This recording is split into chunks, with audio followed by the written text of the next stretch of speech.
নমস্কার বন্ধুরা, আমি খুশি। কেমন আছো তোমরা সবাই? আশা করছি ভালো আছো, সুস্থ আছো। আমিও তোমাদের ভালোবাসায় সুস্থই আছি। খুশির সংসারের ডেলি লাইফস্টাইল ব্লগে আরও একটি নতুন ব্লগে তোমাদের সবাইকে অনেক অনেক স্বাগত জানাই।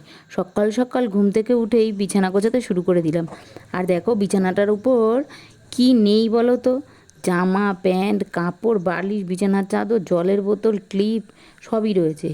এইগুলোকে সব গুছিয়ে নিতে হবে। আর আজ কিন্তু বৃহস্পতিবার, শুক্রবার আর শনিবারের কিছু কিছু মুহূর্ত আমি ভিডিও করে রেখেছিলাম, সেই সবটাই দেখিয়ে দেবো। তা না হলে তোমরাও বোরিং ফিল করবে। কারণ ওই পুরনো ভিডিও দেখতে কারোরই ভালো লাগে না, আমারও যেমন ভালো লাগে না, তোমাদেরও নিশ্চয়ই ভালো লাগে না। তো একবারেই সবটা দিয়ে দিই, তারপরে রবিবারের ব্লগটা আমি রবিবারের ব্লগটা বলছি, সোমবারের ব্লগটা তোমাদের আমি মঙ্গলবারে দিয়ে দেবো। আর রবিবারে একটা আমি মিনি ব্লগ আর কি ছাড়বো তোমাদের সঙ্গে সেটা শেয়ার করব। তো তোমরা নিশ্চয়ই এতক্ষণে দেখেই ফেলেছো হয়তো। তো যাই হোক, আজ শনিবার আর রান্না বান্নার পার্টটাও কিন্তু আজ আর নেই।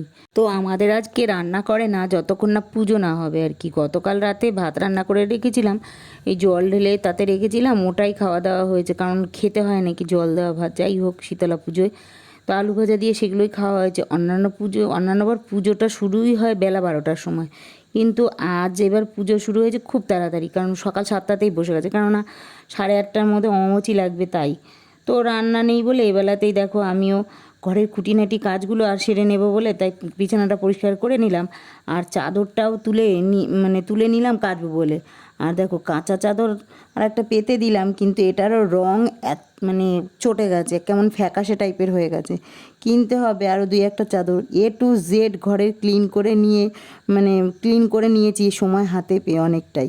এবারে চলে এলাম জল ভরতে। জলের এই মেশিন দিয়ে এত আস্তে আস্তে জল পড়ে যে জল ভরতে গেলে অনেকটা সময় লেগে যায়। তবুও বোতলগুলো ভরেই রাখি, তাহলে খাওয়ার সুবিধা হয়। আবার বেশ কয়েকটা বোতল ফাঁকা যখন হয় তখন আবার এইভাবেই ভরি। তো আজও বেশ অনেক কটা বোতল ভরে নিলাম। আর দেখো সকালবেলাতেই কেমন রোদ উঠেছে। এই রোদটা কতক্ষণ থাকবে তাও জানি না, কারণ আজকের দিনে নাকি বৃষ্টি হয়। তো যাই হোক, আমি দেখো ঘরের সমস্ত কাজ সেরে নিয়ে স্নান করে তারপরে পুজো দিয়ে নিলাম। আর পুজো দিতেও দেখো আমার লক্ষ্মী মাকে কেমন গোলাপ দিয়ে আমি সাজিয়েছি। কেমন লাগছে তোমরা কমেন্ট করে জানাতে কিন্তু ভুলো না। আর আমার তো ঠাকুরের ফুল দিয়ে সাজাতে আর পুজো দিতে ভীষণ ভালো লাগে, মনটা তো শান্তি হয়ে যায়। যাই হোক, দেখো পুজো দিতে দিতে নেমে গেল বৃষ্টি। কতদিন এই বৃষ্টির জন্য সবাই হাহাকার করেছে। বৃষ্টিটা দেখেই আনন্দ লাগছে। গরমে বেশ কিছুদিন বেশ মানুষ কষ্ট পেয়েছে। তো যাই হোক, আজকে বৃষ্টি হলো, একটু স্বস্তি মিলবে। ভিজতে মন চাইছে, কিন্তু এই সবে মাত্র স্নান সেরে ঘরে ঢুকলাম, তাই এখন আর ভিজলাম না। খানিকক্ষণ বৃষ্টি হলো, খুব জোরে না হলেও অল্প হলো। আর ওয়েদারটাও একটু ঠান্ডা ঠান্ডা হয়ে গেল। শীতলা মায়ের পুজো শেষ হয়ে গেছে, আর দেখো মন্দির থেকে প্রসাদও দিয়ে গেছেন, তাই প্রসাদ খেয়ে আমি রান্না চাপিয়ে দিলাম। কারণ আগেই বলেছে আজকের পুজোতে তাড়াতাড়ি বসেছিল, তাই 11টা 11:30টার মধ্যেই পুজো শেষ হয়ে গেছে। আর দেখো আমি রান্নাটাও বসিয়ে দিয়েছি। সবজি তো আগেই বানিয়ে নিয়েছিলাম, কুমড়োর ডগা, কচি কচি শাক সমেত। আর এতে দিয়েছিলাম কাঁঠালের দানা। এই কাঁঠালের দানা দিয়ে কুমড়োর শাকের ডগা রান্না করলে খুব ভালো লাগে। তো যাই হোক, আজ দেখো নিরামিষ খেতে হয়, তাই 2টো নাগাদ আমরা দুপুরের খাওয়া দাওয়া ওই কুমড়োর ডগার তরকারিটা আর ডাল আর পাট পাতার বড়া দিয়ে সেরে ফেললাম। এইদিকে দেখো ঘরে কোনো শাক সবজিই ছিল না বলে এক ব্যাগ বাজার করে আনলাম। বাজারে ঢুকে দেখি সবজির এত দাম বেড়ে গেছে, তাই সবজি অনেক বেশি কিনিনি, কারণ বর্ষায় সবজি পচে যায় খুব। তাই 3 রকমের শাক কিনলাম। আর পুঁই শাকের সঙ্গে নিয়েছি কুমড়ো, কারণ কুমড়ো ছাড়া পুঁই শাকটা হয় না। নিয়েছি আলু, ঝিঙে, পটল, বেগুন, গাঁটি কচু, ছোট আমড়া ডালে দেওয়ার জন্য, ঢেঁড়স, টমেটো আর হিমসাগর আম কিনেছি। ছেলে বেগুন খাবে বলেছিল, তাই বেগুন কিনতে গিয়ে দেখি 3টে বেগুন 27 টাকা, কাঁচা লঙ্কা 100, কাঁচা লঙ্কা 20 টাকা। যাই হোক, তো কিনতে তো হবেই। টমেটো 40 টাকা। তো যাই হোক, কিনতে তো হবেই, সব কিছুই কিনলাম। কিন্তু কিনে পরে বাড়ি এসে আর কি ছেলে বেগুন ভাজা খাবে বলছিল আর কি। তো কেটে দেখি 3টে মাত্র বেগুন এনেছি, তার মধ্যে কেটে দেখি একটাই কেটে দেখলাম, ওকে যেটা ভেজে দিয়েছি ওটাই কেটে দেখি ওটার ভেতরে পোকা আছে। এবার আর দুটো কী হয় জানি না, বলতে পারবো না। তো দাম দেখো কেমন নিয়েছে, অথচ বেগুনের ভিতরে পোকা। ওই বেগুনটাই কেটে টেটে বাদ দিয়ে তারপরে নুন হলুদ দিয়ে একটু মিষ্টি দিয়ে ওকে ভেজে দিলাম। ও ঘি দিয়ে বেগুন ভাজা দিয়ে কি ভাত খাবে, তাই জন্য ওকে ভেজে দিলাম। তো সেটা আবার পরে করলাম বেগুন ভাজাটা। যাই হোক, ওই সবজি দেখো একবার আমি বাড়িতে রেখে তারপরে আবার বাজারে গেছি। আজকে দুবার বাজারে যেতে হয়েছে, কারণ আগে আমি ওই তেল কলে আর কি সর্ষে দিয়ে এসেছিলাম, সর্ষে ভাঙাবে বলে। তো বাজারের ব্যাগটা বাড়িতে রেখে তারপরে আবার বাজারে গেলাম, গিয়ে সেখানে ওই তেল কলে গিয়ে তেলটা ভাঙিয়ে দিল, সর্ষেটা আর কি ভাঙিয়ে দিল, দিয়ে তারপরে নিয়ে তারপরে বাড়ি ঢুকলাম। বাড়ি ঢুকে তো মানে অস্থির লাগে, দুবার বাজারে গেছি, এদিকে টোটো পাচ্ছিলাম না, যাই হোক পরে টোটো পেয়েছি, তারপরে পরে টোটো করে এসেছি বাড়িতে।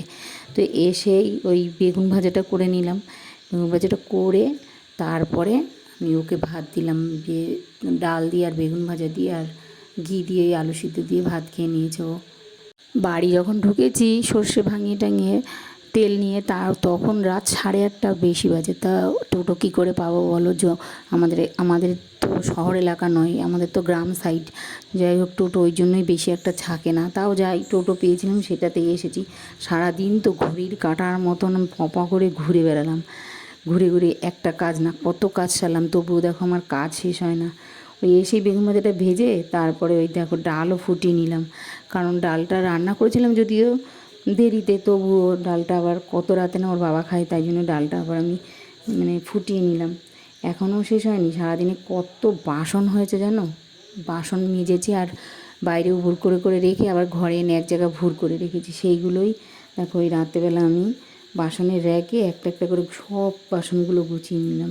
শুধু বাসন, ওই দেখো ফ্রিজ, সব সবজিগুলো যে এনে ওখানে রেখেছিলাম সেই সবজিগুলো পর্যন্ত ফ্রিজ থেকে মানে সবজি রাখার যেই ঝুড়িটা আছে সেটা বার করে নিয়ে এসে সবজিও ওর মধ্যে রেখে গুছিয়ে রাখলাম, তারপরে বাসনে হাত দিয়েছিলাম। বাসন রেখে তো মানে র্যাকে বাসন রেখে খুব ক্লান্ত লাগছিলো, সারাদিন তো দৌড়াদৌড়ি করেছি, আবার সকালবেলা কাজও করেছি অনেক, তাই জন্য খুব ক্লান্ত লাগছিলো। ওই ছেলেকে ভাত দিয়ে আমরাও ভাত খেয়ে নিয়েছিলাম খুব তাড়াতাড়ি রাতের খাবারটা। তো আজকের মতো ব্লগটা মানে আর বাড়ালাম না, ব্লগটা তাহলে এইটুকুই। দেখা হবে নতুন একটা দিন আর নতুন একটা ব্লগ ভিডিওর সাথে। আজকের ভিডিওটা তোমাদের কেমন লাগলো তোমরা কমেন্ট করে জানাতে কিন্তু ভুলো না। আর যারা প্রতিদিন আমার ভিডিও দেখছো অথচ কমেন্ট করা হয়ে ওঠে না, তাদেরকে বলবো আমার ভিডিওটা যদি ভালো লেগে থাকে তাহলে লাইক করে দিও অবশ্যই। আর দেখো যদি আমার মানে ভিডিওটা তোমাদের মন ছুঁয়ে যায় তাহলে চাইলে আমার চ্যানেলটিকে সাবস্ক্রাইব করে আমার পাশে থাকতে পারো। আর যারা অলরেডি এই কাজটা করে নিয়েছো তাদের জন্য অনেক ধন্যবাদ। তো তাহলে আজকে এখানেই শেষ করছি, আগামী দিনে আসবো নতুন একটি ব্লগ ভিডিওর সাথে। গুড নাইট বন্ধুরা।